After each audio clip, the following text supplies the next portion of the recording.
कोकाटे यांच्या याचिकेवर हायकोर्टामध्ये दुपारी 3 वाजता सुनावणी होणार आहे। शिक्षा कायम राहावी याचिकाकर्त्यांकडून प्रयत्न होतोय।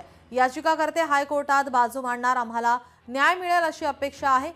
याचिकाकर्त्यांचे वकील यांचं हे वक्तव्य, याचिकाकर्त्यांचे वकील आशुतोष राठोड यांच्यासोबत संवाद साधलाय आमचे प्रतिनिधी महेश महाल यांनी। याचिकाकर्ते आशुतोष राठोड आपल्यासोबत आहे। खरं तर माणिकराव कोकाटे यांना शिक्षा सुनावलेली, तुम्ही त्यांच्या विरोधात याचिका दाखल केलेली होती, त्यांना अटक व्हावी। आज उच्च न्यायालयात सुनावणी होते, आज काय भूमिका असणार आहे आपली? बघा, सर्वप्रथम त्यांच्या विरुद्ध गुन्हा शासनाने दाखल केलेला आहे। आम्ही हस्तक्षेप करत आहोत। तत्कालीन जिल्हाधिकारी नाशिक यांनी FIR नोंदवला आहे सरकारवाडा पोलीस स्टेशनमध्ये। तर ही जी कायद्याची लढाई चालू आहे ती शासन विरुद्ध माणिकराव कोकाटे अशी आहे।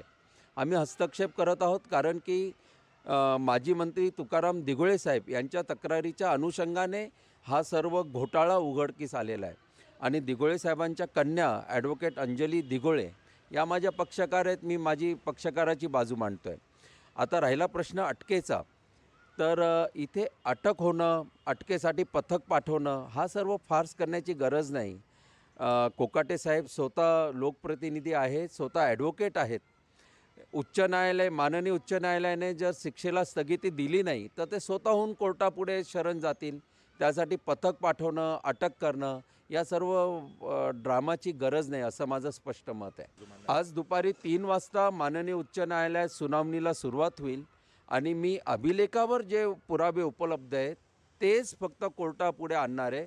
कोणताही नवीन पुरावा आणण्याची गरज नाही, परंतु कोकाटे साहेबांकडूनही त्यांची बाजू ठेवली जाईल। शेवटी तो त्यांचा हक्क आहे आणि आम्ही आमची बाजू ठेवू आणि मला विश्वास आहे की निश्चितच याच्यात न्यायाचा विजय होईल। महेश माले, लोकशाही मराठी, नाशिक।